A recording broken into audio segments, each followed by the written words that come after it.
This video is brought to you by my latest book, How to Play Melodic Rock Lead Guitar, a comprehensive guide to doing exactly that, playing melodic rock lead guitar. This is not just some collection of scale patterns and tabs, although you do get plenty of those, but you also get an entire chapter on how to come up with your own licks, as well as video content, tutorials and demonstrations, loads of jam tracks, and all the way through I'm encouraging you to expand your fretboard knowledge and showing you how you can think in a more musical and melodic way. Check out the link in the description for more details. Hello chaps, welcome once again to John Robson Guitar Tuition. As always, I do hope you're well.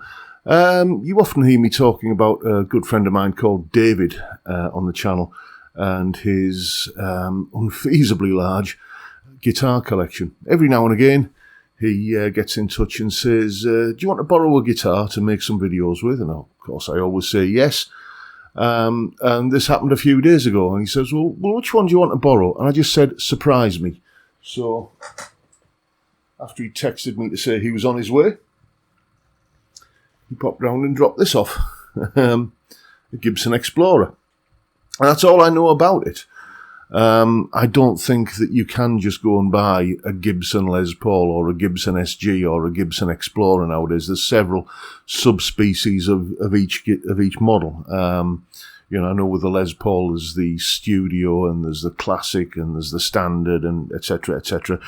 I'm presuming, because I don't really know, correct me in the comments if I'm wrong, that the Explorer also has that whole sort of subset of variation. So all I know is it's a Gibson Explorer. If you can help me out with the precise definition of what this guitar is, then please do let me know in the comments. What I can tell you about it is that it has the TP6 fine-tuning tailpiece, and it has Grover locking tuners, and that's as much as I know about it. I've just been, well, thinking up kind of ideas for the inevitable demo tune that I'm going to be doing on Sunday with this guitar when I do the full review, and I just thought I'd give you a few of my first impressions of the guitar. It's an Explorer, you know, mainly because of this big protruding back wing here. It's as you can see, it's very, very well balanced.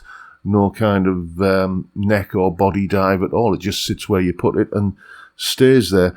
You know, three-way toggle switch, a pair of humbuckers that I know nothing about. I don't know whether they're burst buckers or 490s or 498, 490 combination. No idea. I'm just going to judge it on how it plays and how it sounds. In terms of how it plays, it's got a beautifully low action. Let me just grab the old action ruler and just give it a little bit of a measure. Yeah, that's at the 12th fret on the 6th string. We're at 1.5 millimeters, which is pretty much dialed in perfectly as far as I'm concerned. Been having a little bit of a play on it. Can't hear any choking or dead spots on the neck, so, you know, it plays nicely. Nice, comfortable neck. The only thing, yeah, I mean, it's a gloss nitro neck, but it's played in enough that it doesn't have that sort of sticky kind of feel that often bedevils, you know, Gibson gloss nitro finishes. Yeah, it's a smart looking guitar. I do like the, I want to call this burgundy colour. There's probably some name for it that differs, but you know, kind of a dark red kind of look with the. It's a great looking guitar. Let's talk about how it sounds. So the one thing that did confuse me when I first got it is instinctively I'm reaching there for the bridge pickup volume, but that's the bridge pickup volume. Neck pickup volume, bridge pickup volume, master tone. So let's see what sort of sound we're going to get from this. As usual, going through the Blue Guitar Amp 1 Mercury Edition on the Vintage channel, and with everything up full, I'm getting this kind of sound.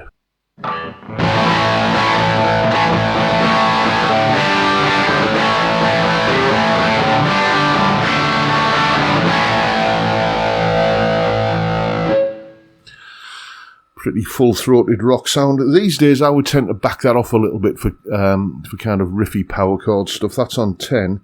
Let's back it off to about 7, just because I like to have a little bit more definition in the chords, be able to hear the notes a little bit more clearly.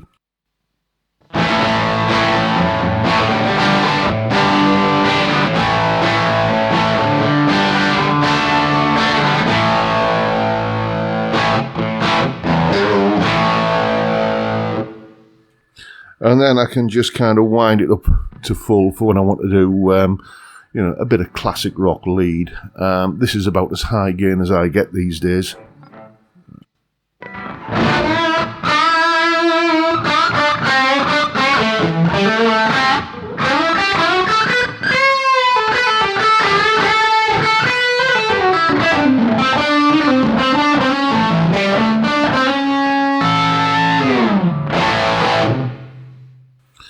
I've started to notice, incidentally, by the way, I'm getting a little bit more use back in that finger. Not back to full capacity as it was before I had my little mishap.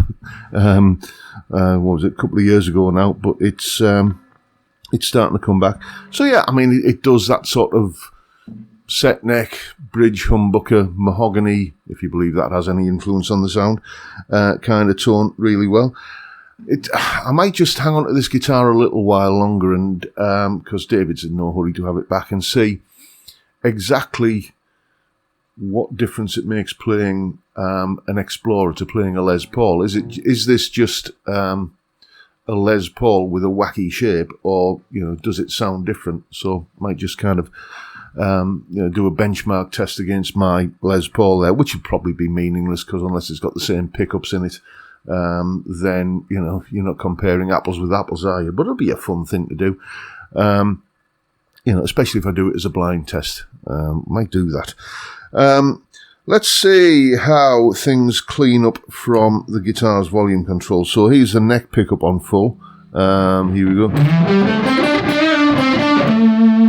And then let's roll that back and see if we can get, a usable clean sound.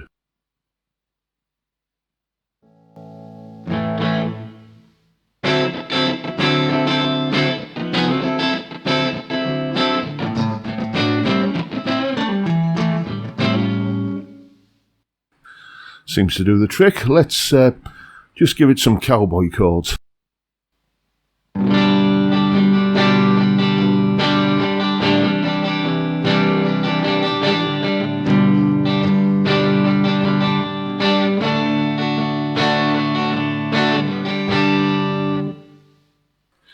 I do apologise, my fingers haven't had enough caffeine today. But yeah, that's the one thing that I've come to realise in recent years, which is that you tend to have this idea in your head that Gibsons are all about this big, fat rock sound. But, you can dial that in, like this.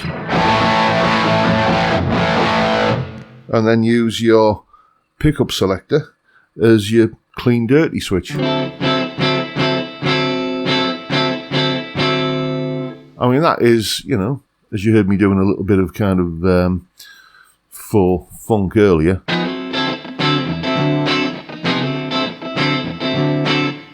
That sits in the mix with that kind of sound in the same way that you'd expect a Strat or a Tele or any single coil guitar to do. So, I've had my eyes opened in recent years about the versatility of a decent set of humbuckers. So, yeah, it's you look at a guitar like this, and if you've never played one, this is only the second Explorer I've ever played, in all my years of playing guitar. And I always thought that they'd be kind of bulky and ungainly, and, it's just a shape as pointy as this. You're going to imagine that there's going to be bits kind of poking you in the ribs, and just, it's not going to be a comfortable guitar. But it really is, and, it's I'm going to have some fun playing this. I've got a tune to put together for it for the Sunday's video where I'm going to be demoing it in full. And as usual, we'll have a look at the neck profile and the weight and the pickup resistance readings, and we'll hear what it sounds like in a mix and all that sort of stuff. But, you know, initial impressions are very favourable. What I aim to do in these first impressions videos is the equivalent of the impression you get when you're trying a guitar out in your local guitar shop, if you still have one of those near you. You know, you can't get a full understanding of it, but you kind of think, well, is this worth pursuing? Is this a guitar I want to kind of take home and make friends with? And I think this guitar definitely could be for me. Not that it's for sale or anything, but yeah. But then I'm going to have fun with this one, and I hope you'll join me for the next video where I'm having fun with it on Sunday. As I said, all the usual bits and pieces. I'll do a little bit of research between now and then and try and figure out what exact designation of Explorer this is. But, you know, that's a tale for another day. And that is the video for today. My first impressions, quick look at David's rather nice Gibson Explorer. Thank you, David, for the loan of the guitar. And thank you for watching. Hope you've enjoyed the video. And if that's the case, please hit the subscribe button and the notification bell if you haven't already done so. Why not drop me a like as well while you're at it? And don't forget, of course, the live stream every Friday, 5 PM UK time, where we drink beer and have a chat. Great way to kick off the weekend, and I'd love to see you there if you can make it. But for now, I'll bid you all a good day and say thank you so much for watching. Thank you for your time. Look after yourselves, folks. Stay well, stay safe, and above all, stay sane. Bye for now.